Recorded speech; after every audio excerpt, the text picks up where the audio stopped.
right, this is John Kohler with OKRAW.com. Today we have another exciting episode for you. Today we're coming at you from the Plant-Powered Party. You can check them out at theplantpoweredparty.com to learn more about this amazing event I attended for the last few days here in Las Vegas, Nevada. People came from literally all over the country and even the world, several hundred people, to hear some of the best plant-based doctors and other lectures here in Las Vegas. And the reason why I'm coming at you today because I was able to interview plant-based doctors that spoke at this very event to get them on camera to share some of their opinions on eating raw foods. It's what you guys know I'm into.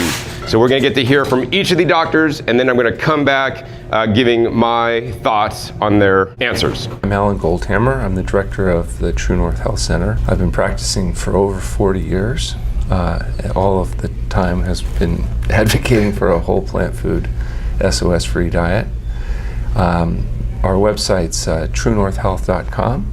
My name is Joel Fuhrman. I'm a board-certified family physician.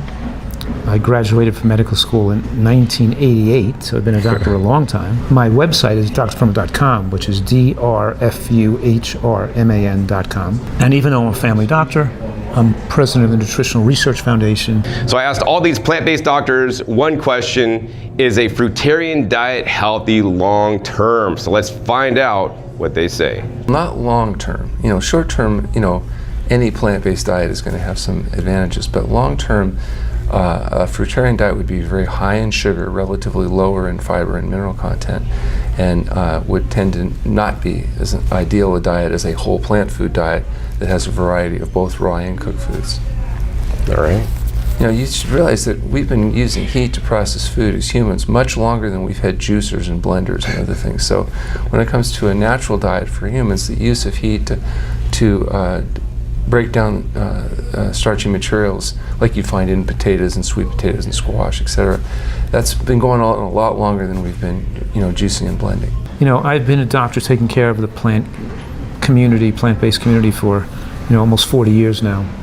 And I've seen too many people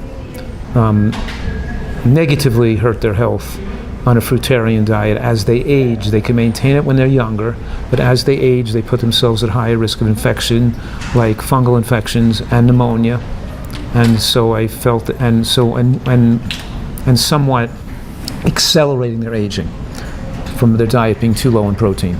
So I've had people who passed away on fruitarian diet. Everyone has to die of something. We all have to die. We're not going to live forever. But some of these deaths were premature deaths from pneumonia-related events because I felt people were eating, their diet was disproportionately high in fruit and they weren't eating enough nutritional variety in their diet. And obviously the fruit gives you more carbohydrate, more sugar, and less protein. Their fat can come from nuts and seeds and avocado. You can still be raw on that, But your diet has to include a lot of vegetables to get,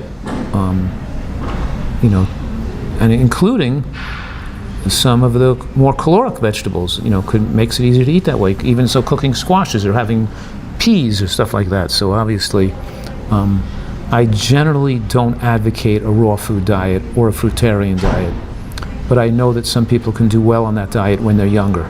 But as they get older, they seem to get into problems. There's always exceptions. There's always, well, this guy lived to be 90 years old on a raw, mostly fruit diet. Yeah, but that's an exception. I had a skating teacher who lived to be 95 years old and he still smoked cigarettes. If we look at the majority of people who live that way, they don't generally do well living that way into the later years. There's always people that can thrive on almost anything. But generally speaking, the chance of thriving in your last 10 years of your life between the age of 95 to 105, if you're trying to shoot for that long of a lifespan, the chance of thriving in that lifespan is not highly likely on a fruit, mostly raw food diet. So Dr. Fuhrman, if you wanted to recommend one book, because I know you've written all these New York Times bestsellers for people that haven't seen or heard about you before, what one book would you tell them to get to learn about you and the nutritarian diet and how beneficial it can be to change their health for the better? The best starting book is my newest book called Eat for Life, because it's new and the references are up to date. And then also at drfuhrman.com, I have lots of free information and videos, and my podcast, the Eat to Live podcast, is a lot of fun to listen to too.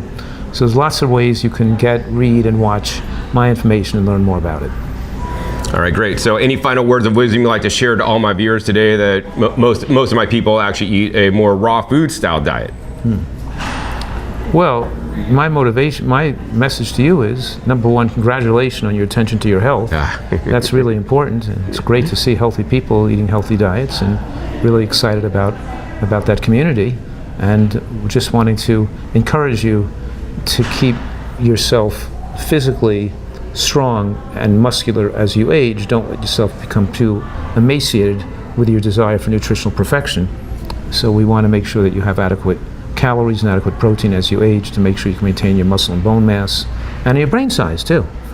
So even though we want lower IGF-1 with lower animal protein and putting a better caloric window, we don't want it to get so low with excessive needless nutritional restrictions by not eating enough vegetables and beans and nuts.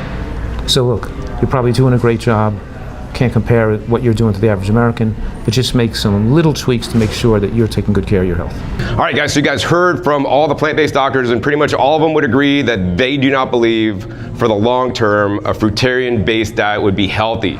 My personal opinion is that for a short period of time, you could do a fruitarian diet, be pretty healthy. And there are, of course, like Dr. Fuhrman said, some exceptions, and some people could do it for a longer period of time. But I think really where it will nip people in the butt is when they get older. When you're younger, you're resilient. People eat McDonald's when they're younger. They seem to be pretty healthy, right? But the problem is over time, if you're eating too much fruit and not enough, especially vegetables and other healthy plant foods, you're going to become deficient in some minerals, in my opinion.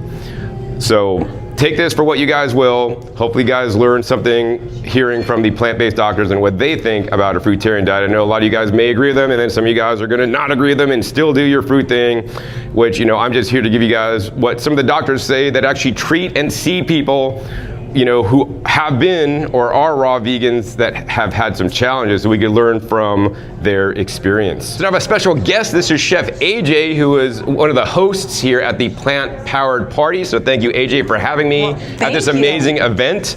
And tell everybody out there that's watching this episode why they want to come to the upcoming Plant Powered Party in 2026. Because it's the most epic vegan plant-based conference, because it's not a conference, it's a party. We had comedy. I mean, you wouldn't believe this. Dr. Fuhrman sang. Dr. Fuhrman did comedy. It was just I've never had this much fun in my life at any conference. It is not like a boring medical conference. There was comedies, 8 stand-up comedians, 3 who had been on the Tonight Show. The food was amazing. It just was the best conference I've ever attended. So what can somebody expect if they come to the 2026 event? Well, it's Labor Day weekend, same weekend, bigger, better. There were over 500 people here this year. You might see Elvis Presley come back from the grave. That's all I can tell you. And how can they learn more, Chef AJ? Well, if you subscribe to just chefaj.com, you'll get my emails, because we talk about this a lot. I don't know if Plant Powered Party has a website. Probably does, theplantpoweredparty.com, but as soon as tickets go on sale, we'll let you know, because we want to get in on early bird prices, and I'm telling you, it's the best conference, and it's in Vegas. Vegas has more nonstop flights to Vegas than any other city. That's why we chose Vegas. And you get to meet John Kohler. Take care, everybody. Eat your greens. If you guys enjoyed this content, want more like this from the Plant Powered Party, be sure to give this video a big thumbs up. Also, check out the Plant Powered Party at theplantpoweredparty.com for future events. Also, be sure to click that subscribe button right down below so you don't miss out on my new and upcoming episodes. I'll be coming every 5 to 7 days.